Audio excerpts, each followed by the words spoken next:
They killed my grandmother. She told me to go while she could still stand in the door.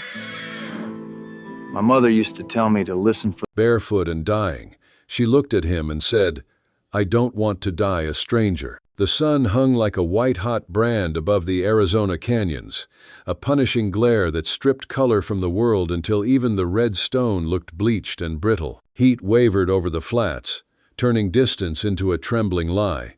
With every step she took, the desert coughed up dust that pasted itself to her tongue and burned the hollow of her throat. She was 18, and already carrying grief like a second spine.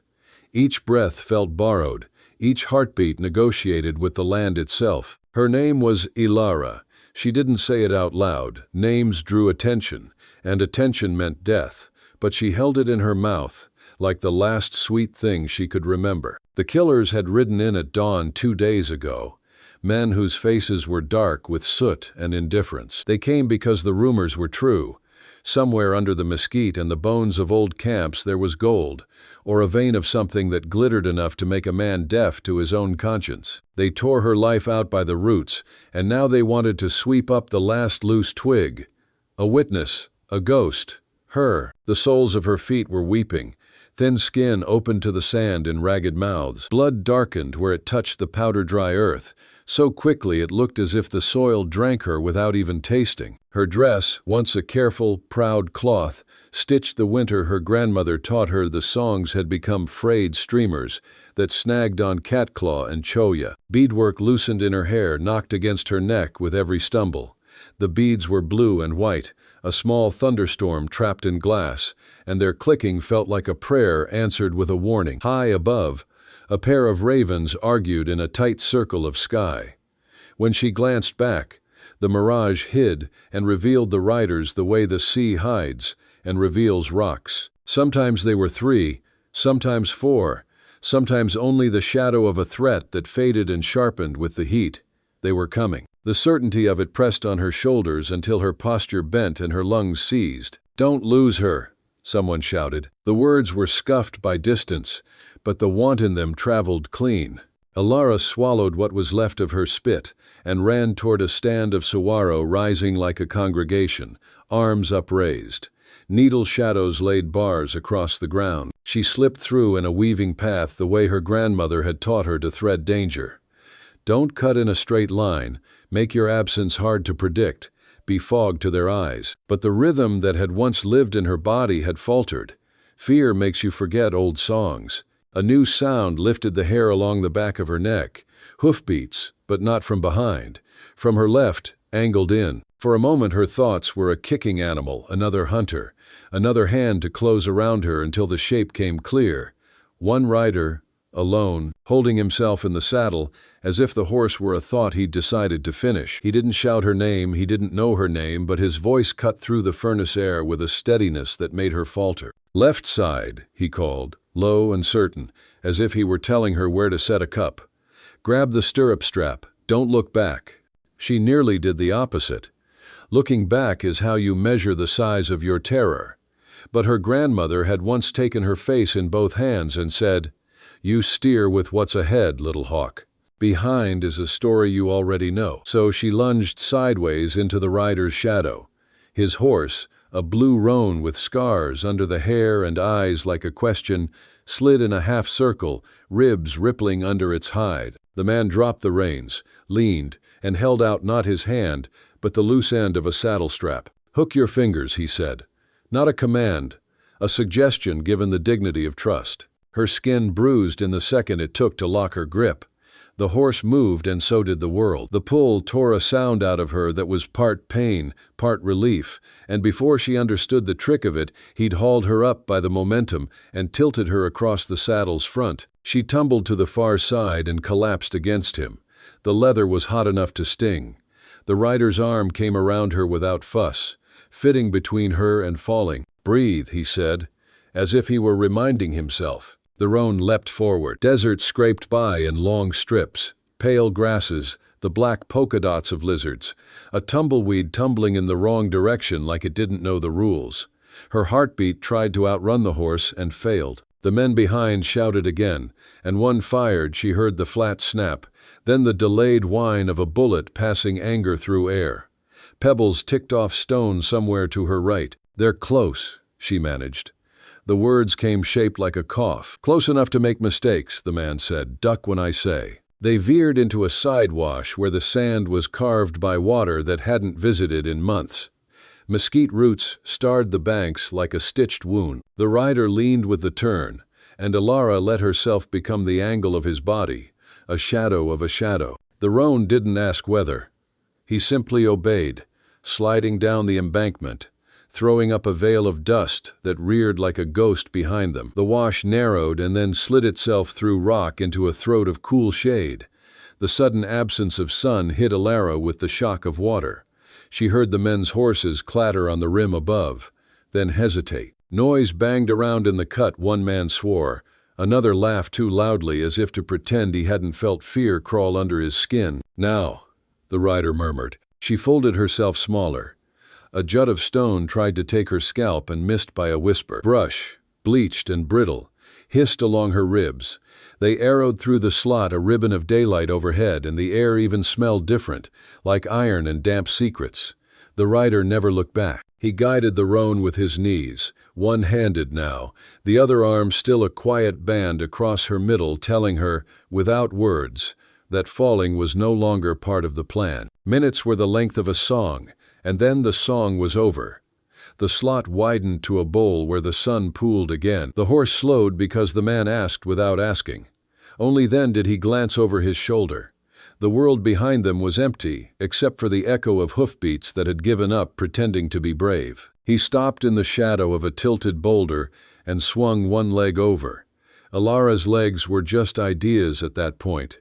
The ideas failed. He stepped down, turned, and slid his arm under her knees and back as if she were not a person flayed by running, but an ordinary thing that deserved care. The desert watched without comment as he set her on a flat stone. "You're going to think I'm lying," he said, crouching to her level, "but you're clear for the moment." His face was younger than she expected, but the skin at the corners of his eyes had been taught by sun and choices. The brim of his hat threw a bar of shadow across his mouth.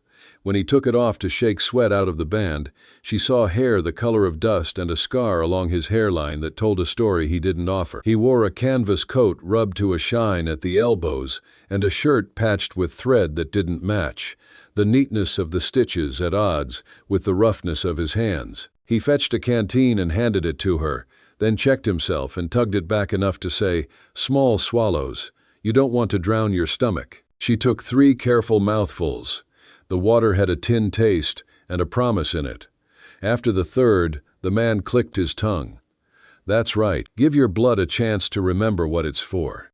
"Why are you helping me?" she asked. It came out softer than she meant. He didn't answer in a hurry. He tied the canteen back on the saddle, then loosened the cinch to let the horse breathe. The roan turned his head and put his muzzle against the man's sleeve as if to say thank you. Only then did the rider look at her again. "Name's Wyatt," he said. "Wyatt Sloane.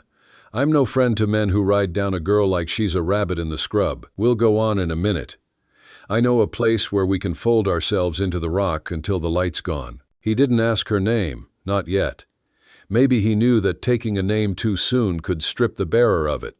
Maybe he had learned to leave some doors shut until the wind was right. When they moved again, it wasn't fast. There is a gate between fleeing and arriving, and the roan found it. They climbed out of the bowl along a seam of stone that looked like an old scar on the canyon's face. The day staggered forward. Heat made the horizon quiver. A dust devil fretted across a dry flat, so delicate it seemed polite. Ilara felt the tingle in her hands where the strap had burned her palms. She pressed her beads flat against her throat. Their coolness had left them. They were warm now, forgiven by the sun. Wyatt turned into a tangle of basalt and collapsed lava tubes, the kind of broken land you don't find by accident. He slid from the saddle, led the roan behind a curtain of prickly pear and brittlebrush that looked like nothing more than stubborn plants, then vanished into a seam in the rock, so narrow Ilara had to push the bones of her shoulders sideways to follow. The air inside lifted the heat away in a sigh. The darkness smelled of stone and the faint musk of animals that had once taken shelter here and left their memories in hair and scratches. The passage widened into a small chamber where light reached in long-fingered and thin. Wyatt had cached a few things there: a rolled blanket inside oiled canvas, a tin of matches in a stocking toe, a coffee pot with a dent that might have matched his fist, a length of rope carefully coiled. He spread the blanket on the smoothest patch of floor, gestured toward it, and then crouched to take Ilara's left foot into his hands. "Got to clean this," he said in a voice used to coaxing horses. "It'll bite less when the sting is honest water." She didn't pull away. He poured a thin thread from the canteen, rubbing out the grit with a strip of cloth torn from the lining of his coat. She hissed, despite herself. He didn't apologize. He didn't look pleased either. His focus was a kind of respect, not an intrusion. When he wrapped the foot with a bandage cut from the tail of his shirt and tied it with the competence of someone who had tied too many things, knots, wounds, arguments, Ilara discovered she had been holding her breath. "You've done this before," she said. "I've walked away from a few messes and dragged a few folk with me," he replied. "Railroad pays me to ride fence and note where the land says no. Pays poor, but it keeps me between people like you and men who think a map is a deed." She studied him, drawn and wary both. He looked like the country, nothing fancy and made to last. "They killed my grandmother," she said. She didn't recognize her own voice. "She told me to go while she could still stand in the door. She didn't say goodbye. She said, 'Don't look behind you long enough to turn to salt.'" Wyatt's hand stilled. A muscle in his jaw relieved him of having to answer out loud. After a time he said, "My mother used to tell me to listen for the small sounds. The loud ones are easy. It's the quiet things that keep you on the trail." He finished the second foot and sat back on his heels. Dust laid a grayness on his skin like an early winter. "You've bled enough for today. I've jerky and a coil of hard bread that'd break a man's tooth if he weren't stubborn. If you can stand the insult, I'll soften it in the coffee." She nodded. Hunger was a hole with a voice, and right now it was the only voice in her head that didn't sound like a memory screaming. He struck a light with the last economy of a man who had to count how many sparks he could afford. The flame caught on dry grass, and then on a few thin twigs he'd gathered from the wash, found purchase, and gave the chamber a living color. He set the pot so that the fire would tease it, not bully it, and used a knife, old, honest steel, to shave a few slices off the jerky. He soaked the hardtack until it surrendered. The coffee smelled like burnt courage. They ate in a silence that wasn't empty. Ilara's hands shook around the tin cup, and she set it down to keep from spilling what felt like a sin to waste. Wyatt noticed and did nothing about it, the right kind of nothing. The kind that says, "I see that, and I know leaving it alone is a kind of help." After the second mouthful, she said, "Ilara." The name felt heavy and holy as she placed it between them. He said, acknowledging receipt. "You want to sleep before the bad spreads out again." "I can't," she whispered. "Every time I close my eyes I see," she swallowed, "the smoke, the way the shadows on the wall looked like people still there." He fed the fire a small, patient stick. "Then don't close them yet. Tell me something else. Not the worst thing. Pick a thing from before that, something that still fits you." She looked at the beads. "When I was 7, my grandmother took me out in the rain during the first summer storm. She said the desert has to practice how to drink, same as we do. She told me to stick my tongue out and taste the sky. It tasted like tin and river stones. She said that meant we'd live a while longer." "Tin and river stones," Wyatt repeated, his mouth shaping the words like he was rolling them smooth. "I grew up where the only good smell was after the plow bit dirt and turned it, and you could hear the worms complain." She almost smiled. They almost felt like a kindness. He built the smallest of fires, not for warmth, heat still lay thick in the rock, but because the crackling made a cadence that put something back in the world that men had broken. Outside, the day changed its mind and gave itself to evening. The blue that came into the cave mouth felt like a bruise fading. Further off, coyotes told each other about their hunger. A nightbird made a note and couldn't find the rest of its song. Wyatt rose and stood near the pinched passage that served as a door. "I'll keep watch a while," he said, touching the brim of his hat in a gesture that somehow wasn't foolish in that small space. "You don't owe me talking or silence. Choose whichever buys you the most rest. Ilara lay back on the blanket and found that her body had already decided. Sleep didn't so much arrive as a race. It came in patches. Once she woke with her heart rabbiting at her ribs because a spark popped. She turned her head and saw Wyatt in the doorway, a shape chipped out of darker stone, his rifle resting easy in his hands. Not a threat in the posture, but no softness either. Another time she surfaced because a draft licked through and cooled the sweat on her scalp, and she thought of her grandmother's hair, long as rope and twice as strong, and the way she used to hum without word. Ilara tried to hum that now, a thread of sound too thin to have weight, but it steadied her anyway. When she woke for good, starlight had declared sovereignty over the sky. Through the crack she could see a slice of it, a spill of white like a torn piece of cloth. The air smelled different at night.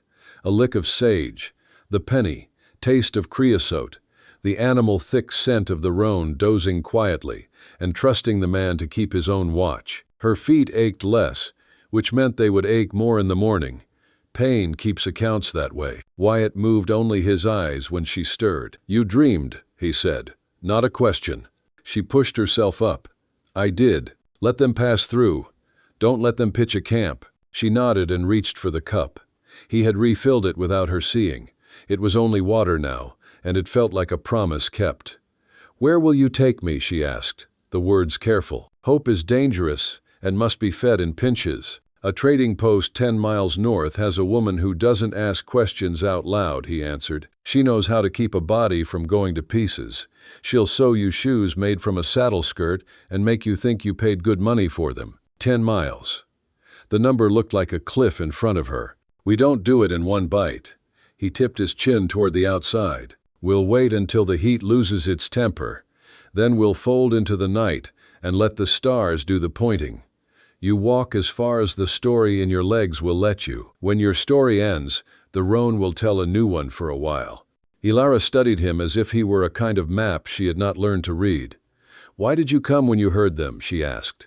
Most men turn their horses toward the sound of money and away from the sound of trouble. He scratched at the scar along his hairline, thoughtful. "I've done both in my time," he said, unadorned. "But where I'm headed, I'd like to arrive with a lighter saddle. Today looked like a way to throw something off." She folded that answer into herself and kept what parts of it were useful. "I have nothing," she said, because it needed saying. "No coin. No place that knows my face in a kind way." "You have a name," Wyatt replied. "You have feet that learned the map of this place the hard way. You have someone's songs braided into those beads. That's not nothing." He paused. "And you have a choice. That's more than the men behind us understand." This from. Silence lay down with them again. This one had a softer breathing to it. Ilara closed her eyes not to sleep, but to count. She counted to 12 because that's how many stitches had held the hem of her dress when her grandmother finished it. She counted to 4 because that's how many times she had heard a thunderclap the summer her voice finally broke into the grown woman's register. Numbers have a way of proving the world still exists. Wyatt shifted his weight, not tired exactly, but settling the way a tree does when the wind quits arguing with it. "I'll take first watch until midnight," he said. "You can wake for a while if that makes you feel less at the mercy of things." She did wake at midnight. He didn't ask it of her. She gave it because having a task steadies the hands. She sat with her back against the stone and her grandmother's beads cupped in her palm. The stars felt near enough to breathe. In that hour she heard the desert say 5 different names for quiet. She watched the roan lift his head, test the air, and go back to standing sleep. The world did not end. It only turned its shoulder. When Wyatt relieved her, he didn't praise or correct. He eased down on the blanket but stayed on top of it, boots on, hat over his eyes in a way that said he could stand and be awake between one breath and the next. She tried again to sleep and found that it came like a tame animal, skeptical but willing to lie near, if not in her lap. Just before dawn, coyotes ripped the night with a yip-yowling celebration that someone had caught something soft and slow. Light unstitched the dark in the east, thread by thread. Wyatt kicked a bit of earth onto the coals, and the fire gave up without a complaint. He stood and stretched, Joints popping the body is an honest ledger. We go while the air is kind, he said. She rose and discovered new ways to hurt. He saw it in the way she tightened her jaw and said nothing about it, which was the right kind of mercy. He tore another strip from the lining of his coat, doubled her bandages where the stone had argued with her, and cut a notch into her crude wrappings so that the cloth would sit better around the knuckles of her toes. Old trick, he said, almost smiling. From a time I spent more nights in a saddle than a bed. Lent? They threaded back through the rock seam and convinced the roan to pretend the narrow place was not an insult. Outside, the morning had not yet found its heat. Shadows were long enough to hide inside. They walked Ilara with her weight careful on her heels, Wyatt leading the roan for the first mile to make her feel less like a burden. When she flagged, he said, "All right," and offered his forearm as a mounting block. She climbed onto the roan's back and let the sway carry what her legs could not. As the sun climbed, wind began to move, the kind that brings no cool but rearranges the dust in patterns older than stories. They saw a jackrabbit freeze and then decide to live. They watched a hawk step out of the sky and change the mind of a small creature. Once, far off, a smear of smoke rose where the land climbed toward mesas, the killers perhaps, or someone else giving breakfast to a fire. Wyatt set a new line, curving to keep the smoke in their periphery but not at their back. "Does the woman at the trading post know you?" Ilara asked, when the path leveled and the words didn't jostle. "She knows me like a fence post, knows a cow rubs on it," he said. "Useful enough, not sentimental. What will you tell her I am?" The truth scaled to what she needs to carry. It was such a roundabout kindness that Ilara almost laughed and almost cried. She did neither. She touched her beads instead, and they clicked 2 notes of a small instrument keeping time. By noon, the heat came back with its old arrogance. They stopped in the shade of a boulder that had fallen from itself a century ago, and hadn't found a reason to move since. Wyatt shared an apple that had collapsed into sweetness inside his saddlebag. He sliced it with the same old knife and gave her the bigger piece. Juice ran sticky down her wrist. Ants discovered her within a minute and laid a black dotted line up the rock. She watched them and thought, "You know where you are going." She envied them for one clear second and then let the feeling pass. They were 3 miles from the trading post when the roan's ears pricked and Wyatt went still in that way he had that didn't read as fear so much as mathematics. He put 2 fingers on Ilara's shin, a pressure that said, "Don't speak," and slid the rifle free with the grace of a man taking off his hat in church. From the rise ahead, a shape detached itself. A single rider, no dust plume behind, no swagger in the seat. When he got close enough, Wyatt's mouth eased. "Jed," he called. The other man lifted a hand. He was long and wiry, sunburnt into one more shade of this place. "Why," he said, as if they had met yesterday and parted kindly. His eyes tipped to Ilara. He didn't stare. "You've got weather with you." "Storm blew through," Wyatt said. "I'm setting her under a roof for a spell." Jed nodded like that was the expected answer in a world that often refused to give such answers. "Same kind of men rode west of me last evening," he said. "Loud as a busted wagon. Saw their ashes this morning. They think the desert is a road instead of a house you're a guest in." Wyatt's mouth made a straight line. "They'll learn or they won't." Jed scratched his jaw. "You want company as far as the post?" "Company's a word for trouble that hasn't announced itself," Wyatt said, mild. "Come on then." They rode the last stretch together, 3 living things making a moving shadow under the high white light. The trading post showed itself the way good shelters do, first as a rumor, then as the color of old wood, then as a door in the shade where someone had thought to hang a strip of cloth soaked in water to make the air gentler as it passed. A woman stood there with her arms folded, hair braided into a rope thicker than Ilara's wrist. She had a face carved with patience and a mouth that smiled without making promises. "Wyatt Sloan," she said. "You bring me strays and stories. Which is this?" "Both," Wyatt answered. "The story will take longer." The woman's eyes found Ilara's beads and stopped there, not in ownership but in recognition. "Come in," she said. "There's a bench that's learned how to hold a tired person. There's a bowl that knows feet. We'll make friends between them." Ilara stepped down. Her bandaged feet found the cool shadow and argued less. As she crossed the threshold, she felt the air shift, touched by water and old wood, and the breath of someone who had made a choice to be kind and made it again the next day. She turned once, because sometimes you must, to look back. Wyatt stood with his hand on the roan's withers, watching her with that quiet that had become a kind of road. She didn't wave. She didn't say thank you. Some debts are too alive for ceremony. She just met his eyes and let him see the number of times he had hauled her back into the world since the moment in the saguaro shade, and the number was more than once. He tipped his hat not to end a thing, but to mark a line between old and new.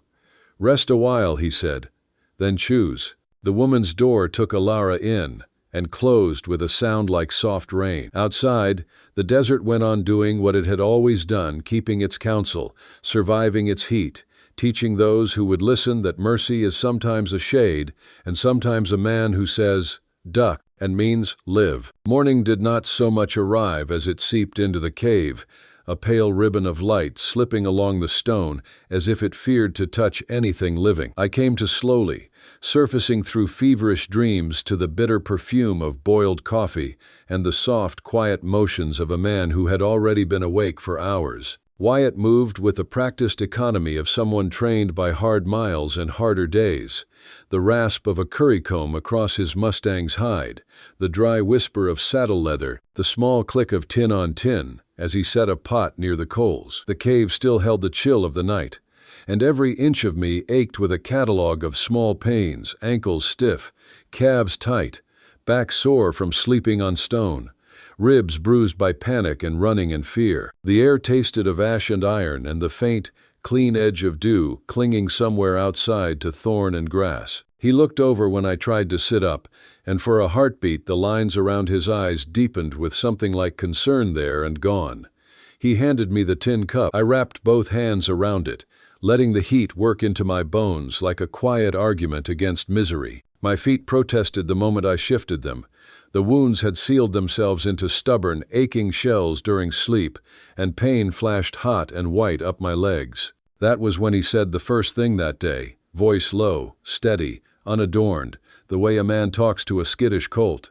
"Your pursuers might still be searching for you," he said as he helped me to my feet. The words were a current moving beneath us, nudging us toward the next reach of the river. We should get moving as soon as possible. The cave was small enough that I could count the scars in its floor, thin runnels left by old water, and smell the musk of the Mustang's breath. A coil of hunger tightened in me, then uncoiled as the coffee's bitterness steadied my hands. While I drank, Wyatt knelt and fashioned shoes for me out of spare leather and rags he'd found tucked in his saddlebags, the kind of pragmatic tenderness that belongs to men who have lived too long to make speeches. He cut the leather with a blade honed to honesty, split the rags with his hands, and wrapped my feet gently, as if each toe were a surviving thing rescued from a fire. The makeshift shoes hugged the scabbed skin. They were ugly and miraculous, and smelled of oil and dust. When he finished, he lifted me as though he feared I might come apart, set me on the Mustang's back, and steadied me there with a palm at my hip, a simple touch that felt like a vow more binding than any oath I had ever heard. We moved out. The world widened fast scrub and mesquite, a corridor of pale grass, then a ridge of baked earth that rose and rose until the wind found us with its dry tongue. The Mustang's hooves counted the ground, 3-beat rhythm, steady as a heartbeat. With every stride the horizon breathed, rolling out into the distance, the land thin and harsh as a hymn that refuses ornament. We traveled toward a sum I could not yet see. The sun lifted itself higher, not kindly, and I learned anew the ache of holding myself upright, of keeping balance, of trusting a stranger's path. Wyatt rode a handspan ahead, as if shouldering the morning for the both of us. When he turned his head, the brim of his hat carved a clean crescent against the sky.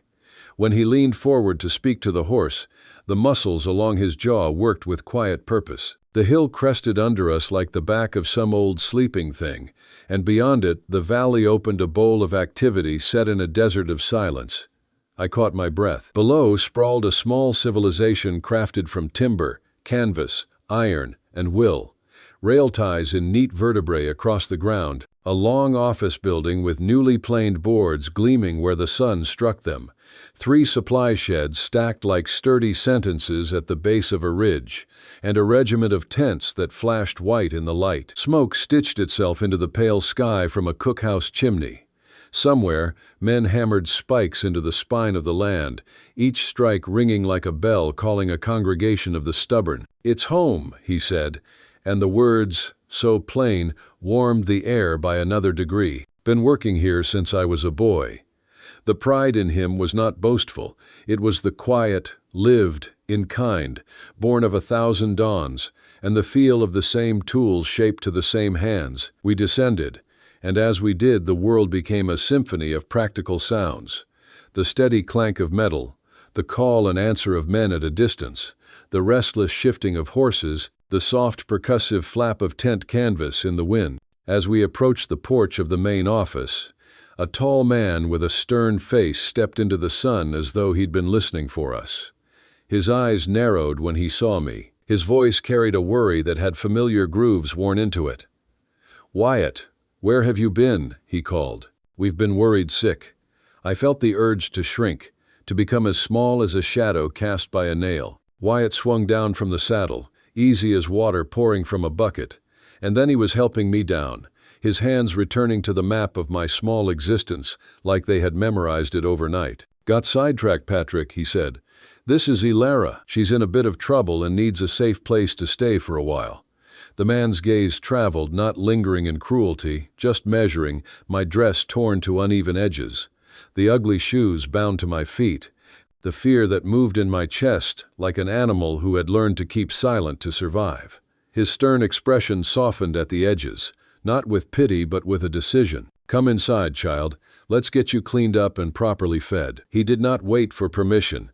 He offered it as one offers water to someone dying of thirst. I looked back at Wyatt, tethered by a string I could not name, reluctant to step away from the first mercy I had found in longer than I could count. "Go on," he said, and his gentle half-smile broke the last of my hesitation. "Patrick will take good care of you. I need to report to the foreman, but I'll check on you later." The promise in that sentence hung in the air like a lamp lit against dusk. Inside, the office was cool and smelled of fresh wood cut straight from the tree's private heart. The rooms beyond led to a small kitchen, and beyond that a narrow hallway and a washroom. Time slipped its harness. Hours turned soft. Patrick fussed in a way that made fussing a form of prayer. Steam rose from a tin tub. Soap lifted the day from my skin, and with it, a layer of disbelief. When he brought me a dress from his wife's things, calico faded to a modest sky, stitching careful and strong, I felt some old idea of myself step forward, startled to be invited again. He fed me a meal that lived in clarity in my mouth. Beans seasoned with something warm, a heel of bread that broke with a sound like a friendly knock, a strip of salt pork that tasted of barns and smokehouses and winter survival. My hunger had been a long, thin ache. Now it became a tender astonishment. When he listened to my story, the kind of listening that makes another person's life take on shape, I watched his expression shift from concern to a hardness that did not frighten me. "Those men, they're part of a larger scheme. They're trying to stop the railroad to get us to pay them off. We'll get them, girl. You'll be safe here at the camp." The determination in his voice stood up like a man at last call refusing to leave. Safety, a word I had been afraid to touch for years, stepped close, tentative as a cat, and sat at the doorway of my heart. By evening the sky had become handwriting, orange lines, then pink, then the first cool blue of night drafting itself across the page. I sat on the porch, the new dress a strange blessing against my skin, and watched the camp loosen itself from work and slide toward rest. Men limped and laughed in equal measure, trading jokes as if they were a second currency. The day's dust settled on everything like a second skin, and still, the hum of purpose remained. The rail, a dark ribbon, unrolled toward a horizon we all pretended to understand. Wyatt's footsteps were easy to hear, not because they were loud, but because I had already learned their cadence. "Patrick says you're staying on," he said, lowering himself into the chair beside me. I'm glad to hear it. The sentence found me like a gift left where I could not miss it. Gratitude rose too quickly in my throat and burned behind my eyes. I can't thank you enough for what you did yesterday, I said. You saved my life, Wyatt Stone.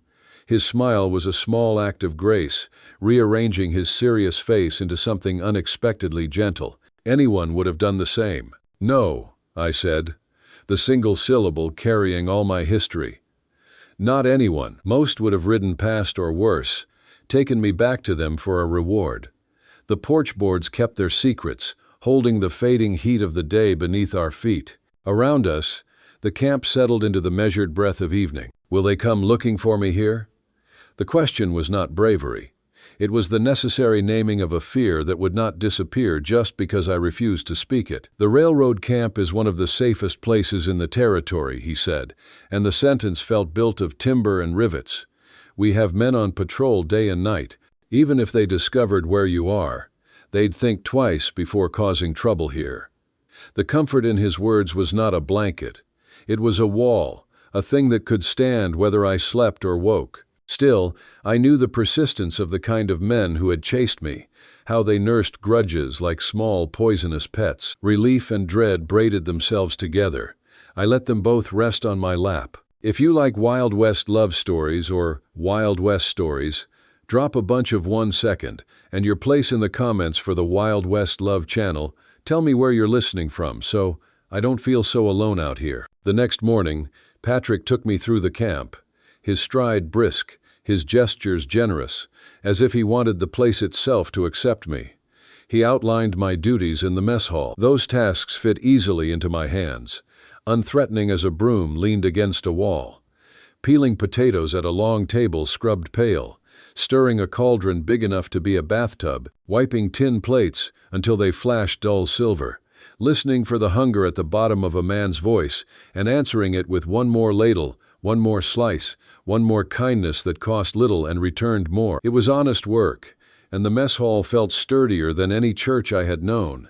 Men came to it carrying their exhaustion and left with enough strength to try again. Days began to stack, modest and steady, like folded blankets. I learned faces, then names, then the small stories men gave away without meaning to. I slept in a narrow bed under a roof that did not leak. The cuts on my feet closed, then turned pink, then dulled to the color of old pearls. I ate meals that had enough. When I passed a mirror cracked, hung too high on a wall, I saw less of the haunted vacancy that had been my only expression for too long. I saw a woman's shape where a shadow had been. That was a new sin to the men who had owned my fear.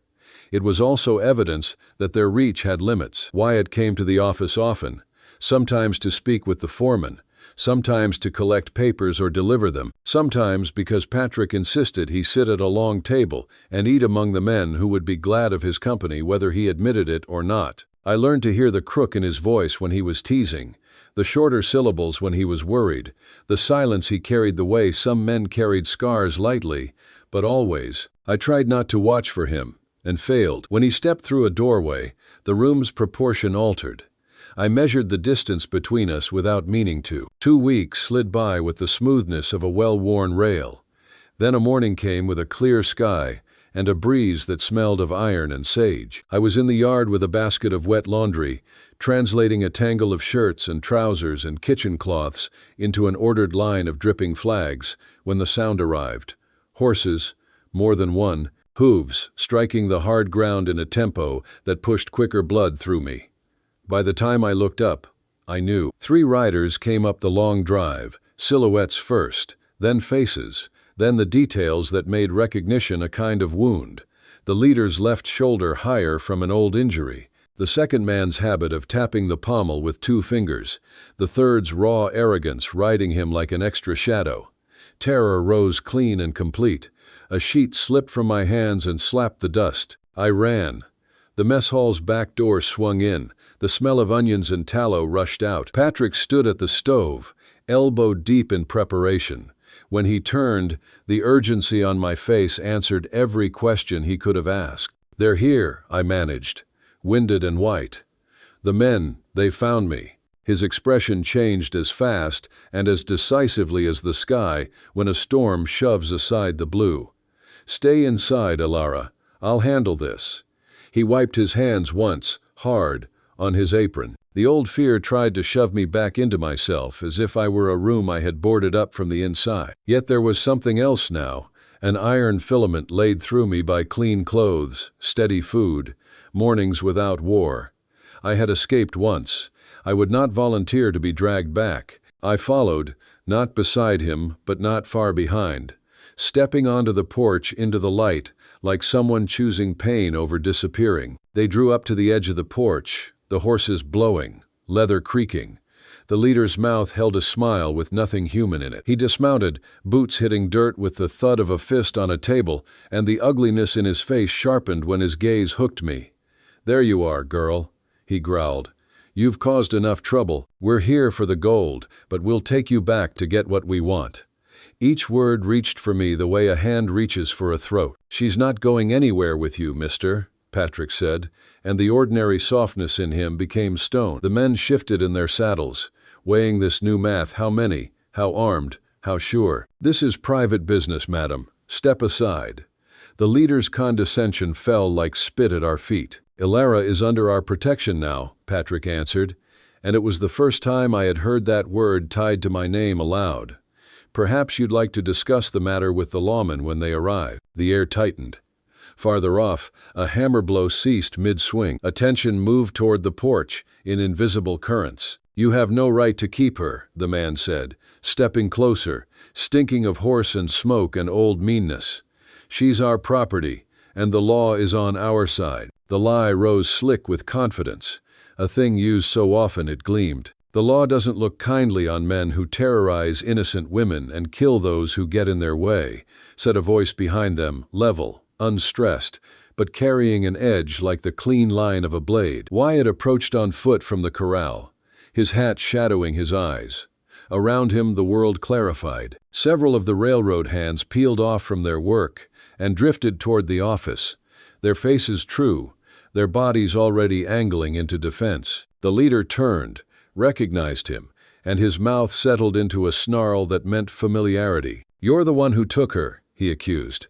"Stole her right out from under us." "I helped a young woman who was running for her life," Wyatt said, hand near but not on his holstered pistol, a man who understands that the surest threat is often patience. "And I'll do it again if necessary." The seconds that followed drew out like wire. The leader counted bodies, guns, certainty. His men saw what he saw, a field in which they were fewer, in which even the dirt seemed to lean away from them. "This isn't over," the man spat, and turned his attention to me, because cowardice always seeks a softer surface. "You think you found yourself a better life here, playing house with these fancy railroad men. You're nothing but a useless burden, girl. Always have been." His cruelty reached for the girl I used to be, the small thing trained to flinch and fold and doubt. She stepped back inside me, and another part of me, newly made, stepped forward to stand where she had stood. "I'm not going back with you," I said, and my voice did not crack. It felt built of the mess hall's long tables, of laundry lines and boiling coffee, of nights slept without listening for a key turning. "Not now, not ever. The life you offered me was no life at all, just endless fear and pain. I found something better here, something I never knew existed. Kindness, respect." The words were not weapons so much as a refusal to be the field upon which a battle is fought. "You ungrateful," he began, but ugliness rarely survives interruption. "I think you've said enough," Wyatt cut him off. Stepping once to put himself between us and the past I refused to re-enter. "Miss Alara has made her choice clear. I suggest you respect it and be on your way." The suggestion stood upright, backed by the gravity of a dozen men gathering, the stubborn line of the rail, the office standing square to the sun. For a breath I thought the leader would choose the stupid courage of violence. Then I watched calculation slap his face into shape. He swung up into the saddle, hands angry on the reins. "You're dead to me, girl," he said, putting the curse on me as if it were a coat he could force me to wear. "Don't come crawling back when these people tire of you." He wheeled his horse, choosing retreat dressed as threat, and the other two followed. Dust rose and drifted, and then the road was only a road again, the landscape reassembling itself as if they had never been there at all. Afterward, my body shook not a tremor, but a wilderness wind moving through a stand of aspen. Relief and terror had a fistfight behind my ribs. Relief got in the better hits, but terror refused to quit. Yet in the center of that noise, some chain broke.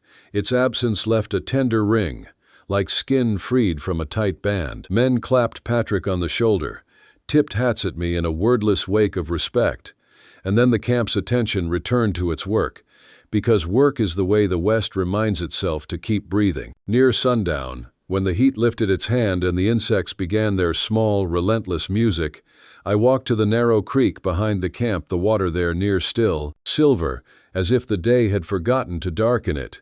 I found a flat stone and sent it skittering across the surface. It hopped 3 times. Then once more a small mercy and sank. Wyatt came quietly, the way good things often do. He sat on the grass beside me, leaving enough space to be careful, and not so much that the space felt like absence. "You were brave today," he said. The words felt too large for me. I turned them over slowly, trying to believe they were mine to keep. It didn't feel like bravery, more like desperation. I nearly smiled at how true that sounded, how my body had known to rise even while my heart begged to disappear. "Sometimes they're the same thing," he said, selecting his own stone, weighing it in his palm as if it were a choice. "Standing up for yourself when everything in you wants to run. That's courage, Ilara." The stone left his hand, jumped twice, then drove on a longer path than mine had managed. I watched it until it vanished, a lesson in how distance is not always a measure of worth. I studied his profile the way a person studies a map in low light, learning shapes by touch and guesswork as much as by sight. The lines carved by sun and wind did not harden him, they made him legible. "Why did you really help me that day, Wyatt? The truth, please." I thought I was asking for a reason to trust him. What I was asking for, without knowing it, was a reason to trust the world. He took a long breath that seemed to reach somewhere farther back than memory. "I told you about my sister," he said, and the evening stepped closer, listening with us. "What I didn't tell you was that she was a witness to a crime, and the outlaws killed her to silence her. I wasn't there to save her." The admission was a door opening onto a room where he had kept sorrow neat and contained. "When I saw you running across that field, barefoot and desperate, it was like seeing her ghost. I couldn't ride past. I couldn't fail another young woman the way the world failed my sister." The last sentence landed between us and settled, not heavy, but immovable. Without thinking hard enough to lose the impulse, I laid my hand over his where it rested on the grass, the blades bending cool and damp under both our palms. "I'm sorry about your sister, Wyatt," I said, speaking into that room he had unlocked. "And I'm grateful that you were there for me." Our eyes met, and for a second the creek's surface tightened into a mirror and showed us both the man who carried a nation of regrets and the woman who had mistaken endurance for fate, looking at each other as if a door had been found in a wall and might be opened again tomorrow. The camp exhaled around us, far-off laughter, the clink of tin, the Mustang's snort across the fence. Night loosened itself into the sky, one star at a time, then more, then many, each one an old, stubborn kind of hope. And though danger still had a shape in the world and might soon find ours again, I felt the smallest, bravest thing begin inside me.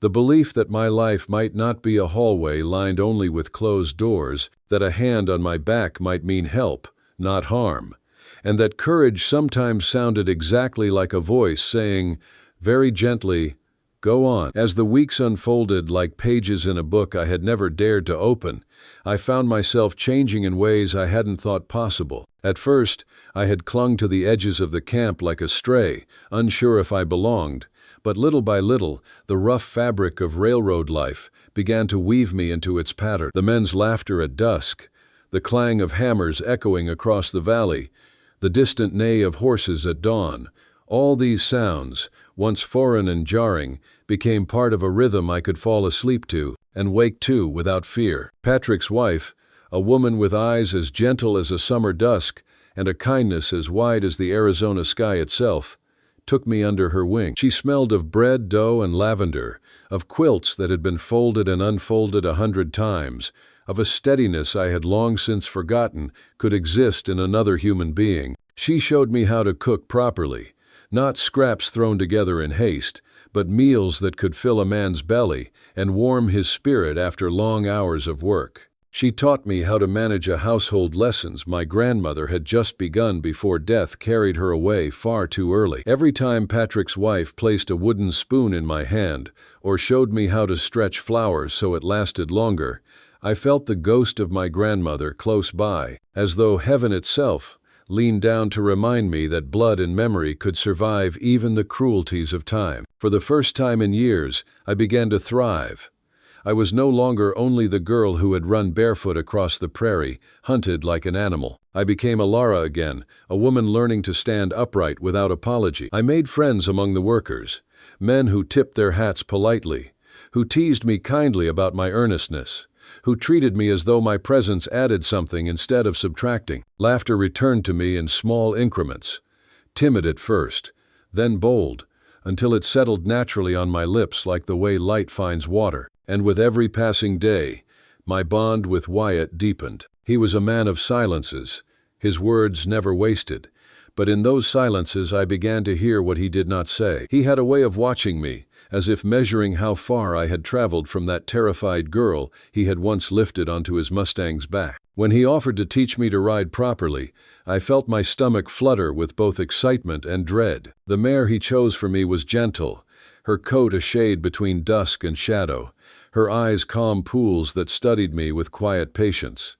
"She won't bite," he teased, leaning against the fence post as I hovered near, my hand uncertain on the reins. "Easy for you to say," I retorted, half exasperated, half shy. "You were probably born in the saddle." He laughed, a sound that cracked open something inside me, a sound I had not realized I had been waiting to hear. My first attempts were clumsy boots slipping, reins tangled, but Wyatt never mocked, only guided, his voice a steady river pulling me toward confidence. And soon enough, the fear melted into exhilaration. The mare and I found a rhythm together, and I discovered I could ride not as prey fleeing danger, but as a woman moving toward freedom. Once my nerves had loosened their grip, Wyatt and I began taking rides together during his rare hours of leisure. Across the wide acreage of railroad land we rode, two figures carving small arcs against the endless canvas of sky and prairie. Those rides became our sanctuary, the space where words and silence braided themselves into something intimate. One late August afternoon, the sun soft with the promise of autumn, we stopped by a stream. The horses lowered their heads to drink, their sides heaving gently, while we rested under the shade of a sprawling oak.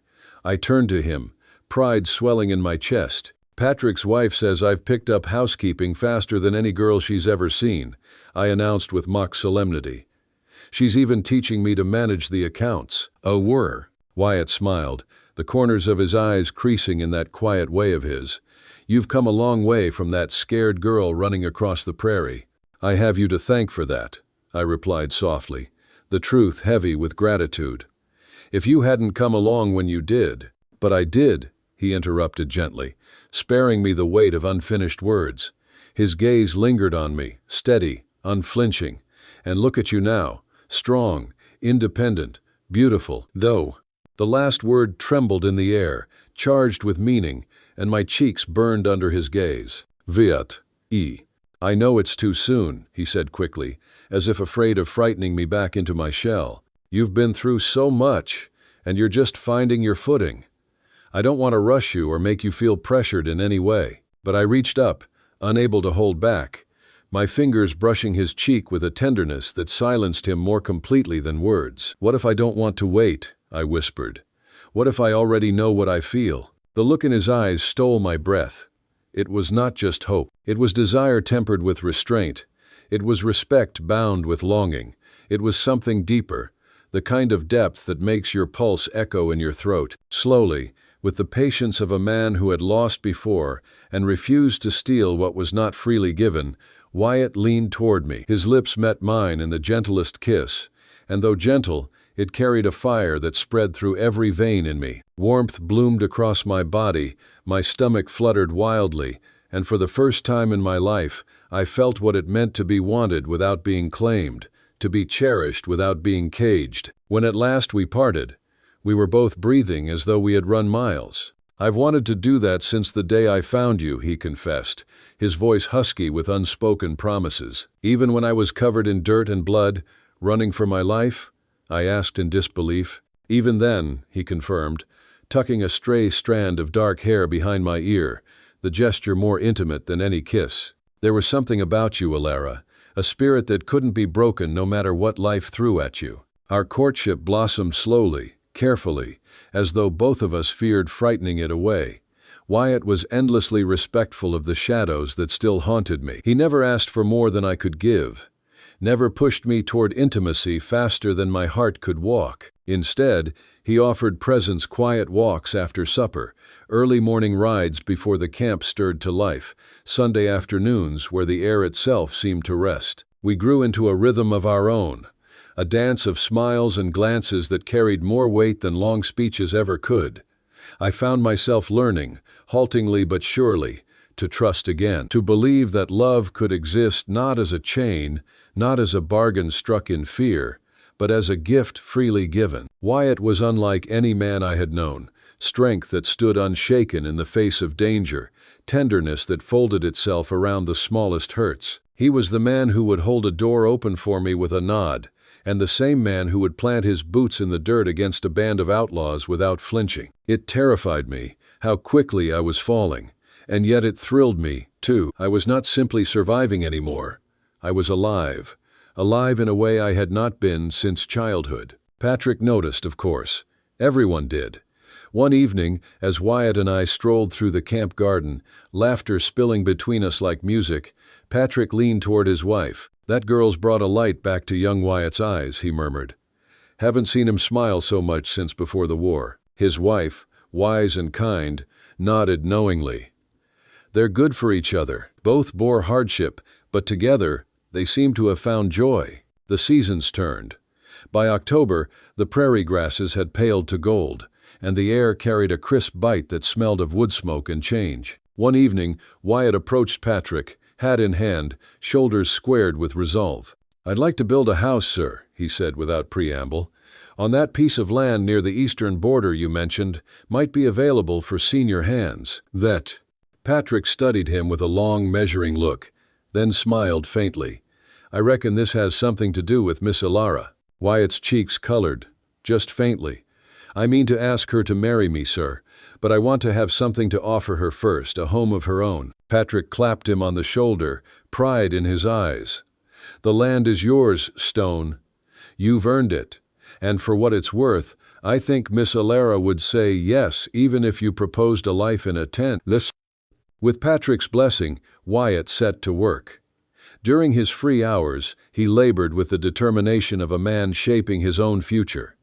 Others joined in, friends loyal enough to give their sweat freely. I noticed his frequent absences, the shared glances among the men, but every time I pressed him for answers, he only smiled with that quiet secret in his eyes. By late November, the secret could no longer be kept. Wyatt invited me on a ride, saying he needed to check a fence line near the eastern border.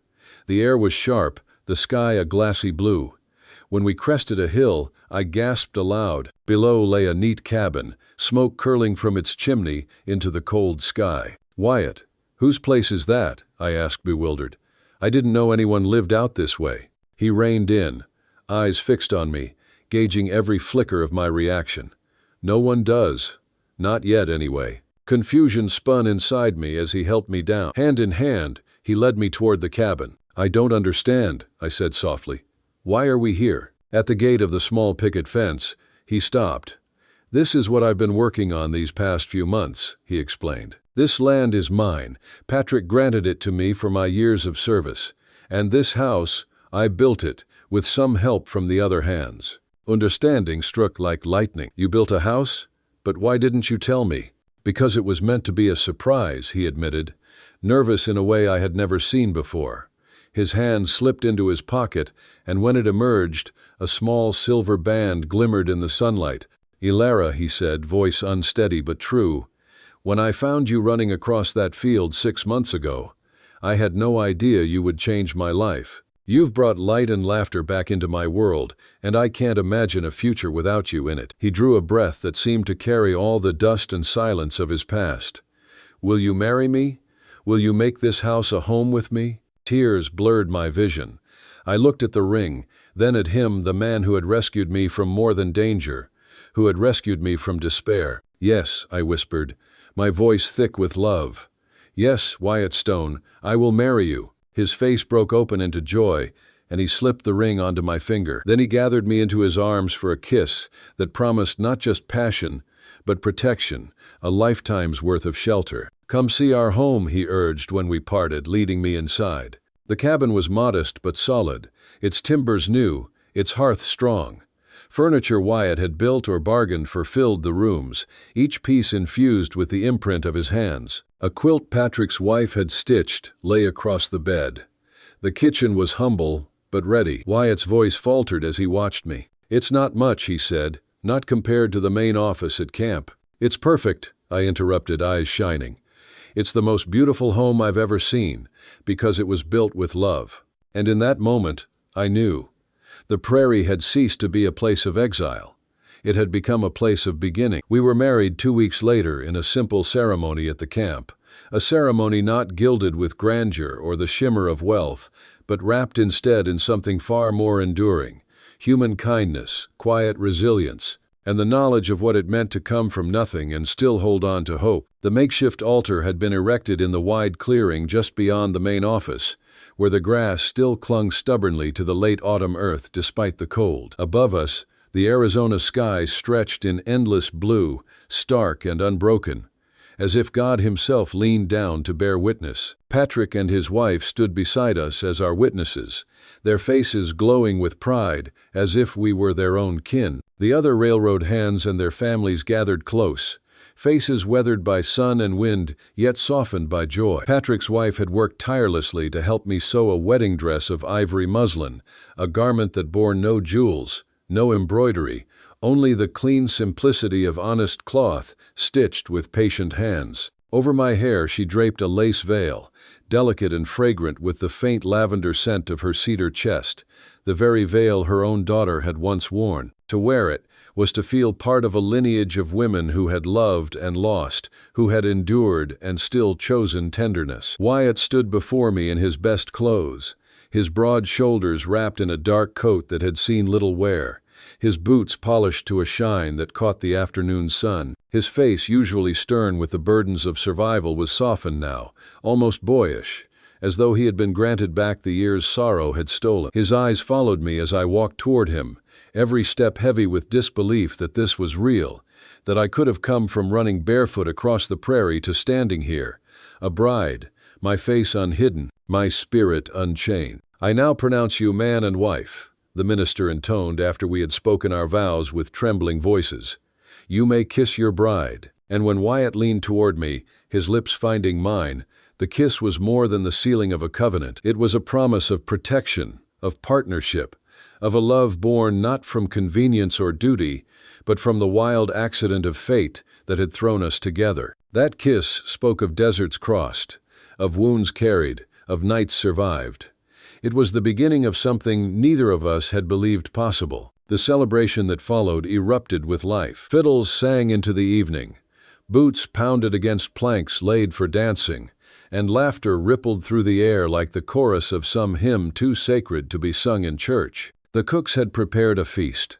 Roasted pork glistening under lamplight, beans simmered with spice, loaves of bread stacked high, pies cooling on wooden tables until eager hands could no longer resist. Children chased one another through the clearing, their shrieks of joy rising like bells. And as the stars began their slow march into the heavens, Wyatt and I slipped away unnoticed, our hands clasped, our hearts pounding with the fragile intoxication of belonging wholly to one another. We mounted his Mustang and my mare, and in the gathering dusk rode to our new home. The prairie wind followed us, cool and insistent, and I thought as I leaned into him that this was what it felt like to finally be claimed, not as property but as beloved. The winter of 1875 to 1876 pressed down upon us with a cruelty I had not known since childhood. Snowstorms tore across the plains, battering the small cabin with howls like wolves hungry at the door. Temperatures dropped until the air itself seemed made of glass, every breath a shard in the lung. Yet within those timber walls, Wyatt and I carved out warmth, both from the fire that roared in the stone hearth and from the love that wrapped itself around us like another quilt. Each dawn, Wyatt rose before the first pink stretched across the horizon, lacing his boots with hands already calloused from endless labor. He would ride to the main camp, his figure soon swallowed by the white landscape, and often he did not return until after dark, his shoulders heavy but his eyes alight when they fell on me waiting in the doorway. I busied myself with the keeping of our home, polishing the wood until it shone, tending the fire with practiced hands, cooking meals that grew slowly better under Patrick's wife's patient instruction. Some afternoons I walked to the main office to help her with sewing or accounts, and in those tasks I felt myself grow into the kind of woman my grandmother might have hoped I'd become: capable, steady, valued. Our life was not easy, but it was ours, and that made every hardship bearable. Then, one February afternoon, during a rare reprieve from the cold, when the air carried the faintest whisper of spring, our past came riding out of the horizon. I was at the stove, stirring a pot of beans that hissed and bubbled, when the rhythmic thunder of hooves reached my ears. Wyatt had come home early, a rare blessing, and was mending tack near the porch. I heard the scrape of his chair, the creak of wood, and then his voice, sharp but steady. "Riders coming, lo." I wiped my hands and stepped onto the porch, heart tightening with the old fear I thought I had left behind. Two figures on horseback approached, their silhouettes framed against the pallid sky. As they drew near, familiarity struck me with the force of a blow. "It's my brothers," I gasped, my voice breaking, my body caught between yearning and dread. Wyatt's hand instinctively fell to the pistol at his hip, his body angling to place himself between me and them. "What do you want?" he called out, his tone edged with steel. The elder of the two dismounted first, moving slowly, almost reverently. He twisted his hat in his hands, eyes downcast.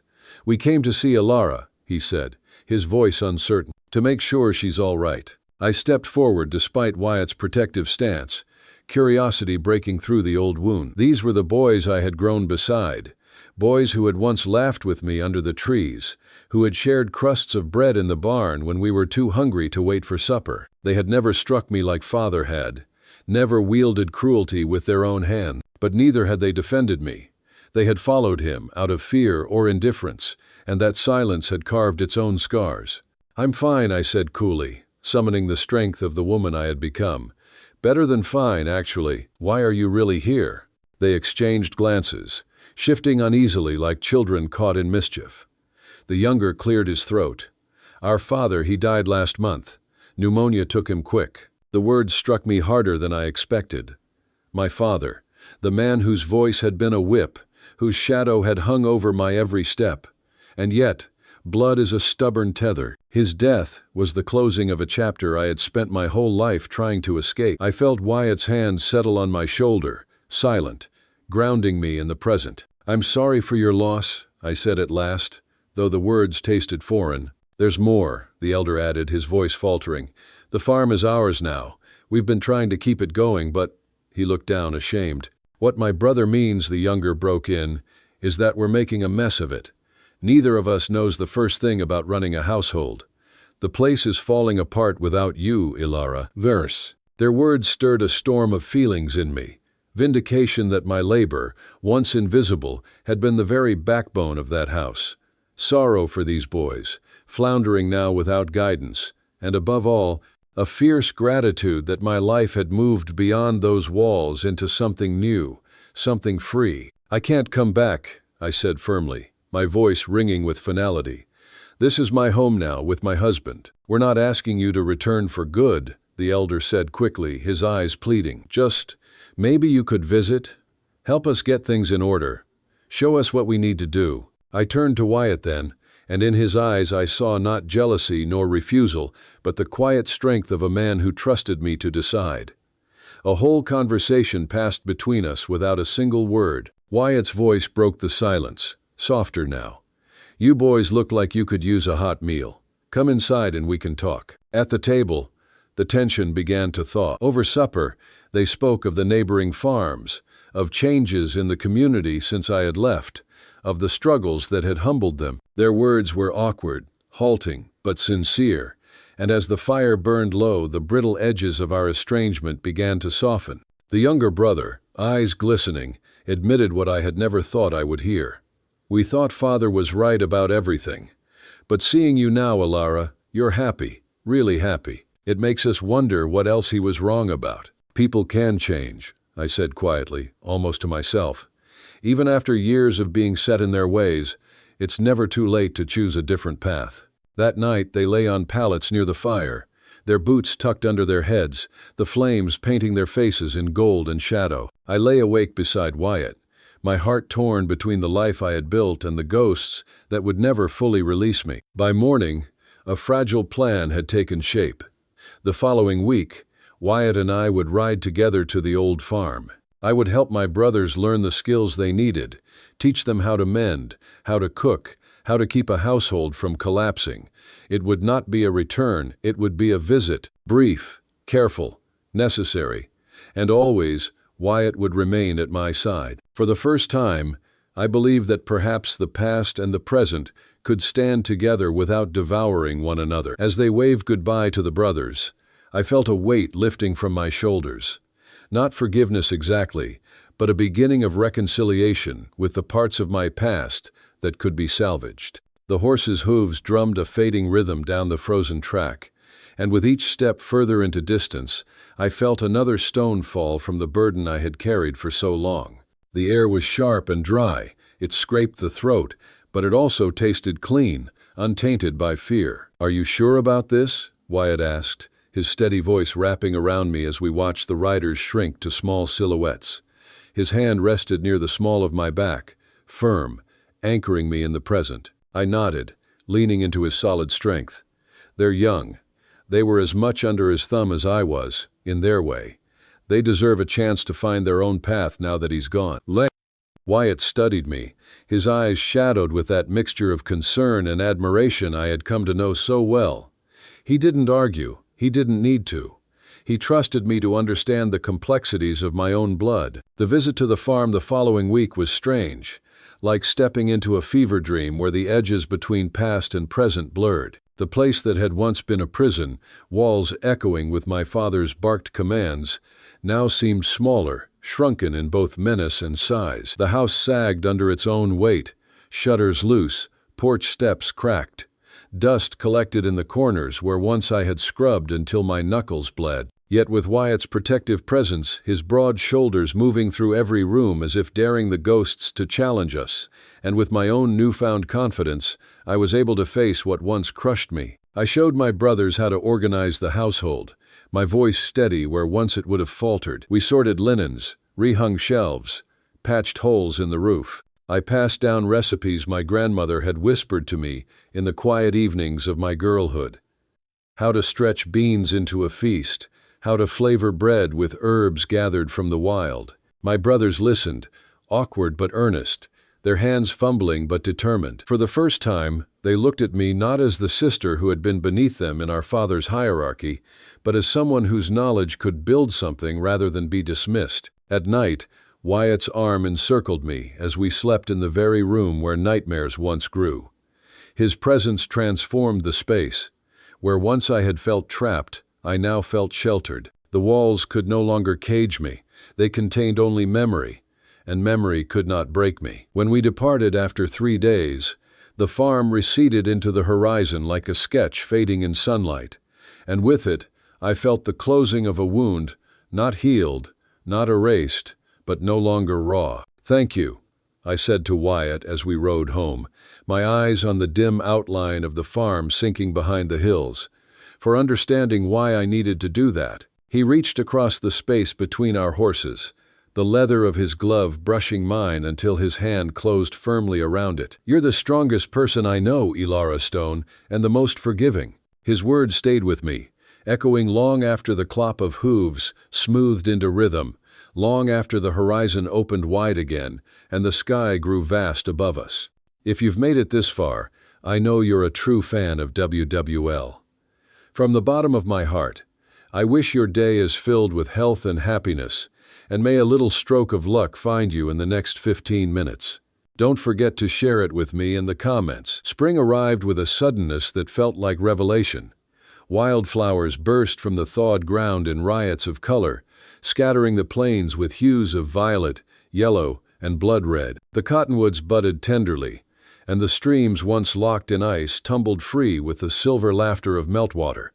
The land exhaled, and so did I. It was then that I discovered new life was stirring within me as well. At first it was only a suspicion, a flutter in my body, a shift in rhythm. I counted days, traced patterns, and when the signs aligned, I rode into town, my breath caught in my chest like a bird too frightened to take flight. The doctor, a kindly man with spectacles sliding down his nose, confirmed what my heart already knew.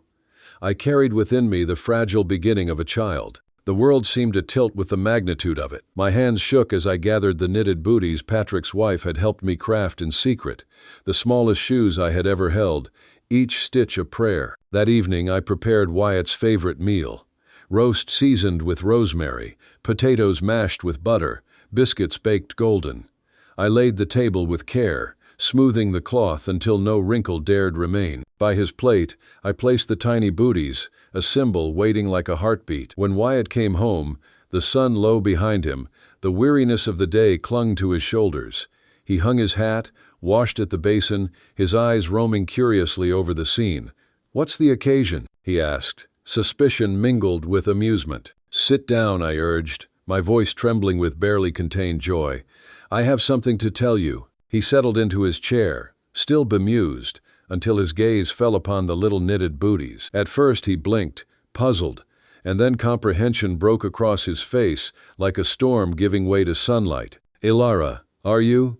His voice cracked with wonder. I nodded, tears spilling freely. "We're going to have a baby, Wyatt, in the fall." The silence between us was shattered by his sudden movement. He rose, knocking his chair back in his haste, and swept me into his arms, as though I were porcelain and fire all at once. His embrace lifted me from the floor, his face buried in my hair. "A baby," he whispered, his voice husky with awe. "Our baby." His joy poured into me like warmth into cold bones.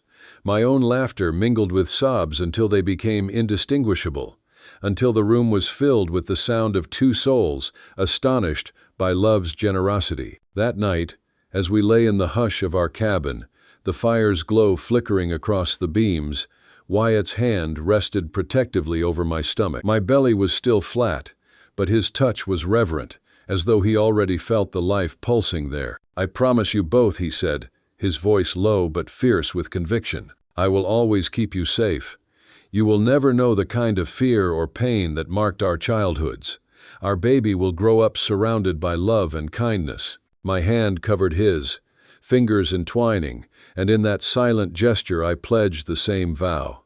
Together, we would build something new, not just survival, not just endurance, but joy. I found myself thinking of the stories whispered around fires, the cowboy love stories told and retold across the wild plains, tales of men and women forged by hardship, their love a shield against the unforgiving land. Ours was one such story, but different too, not written in vengeance or bloodshed, but in the quiet strength of two broken souls who had chosen each other. A Wild West love story, deep and abiding, born from ashes but blooming into something strong enough to outlast storm. The past remained a scar, yes, but scars can become maps, leading us toward gentler horizons, and the future stretched before us like the boundless prairie, terrifying in its vastness, but dazzling in its promise. When dawn broke the next morning, sunlight spilled across the cabin floor in golden shafts, gilding the wood,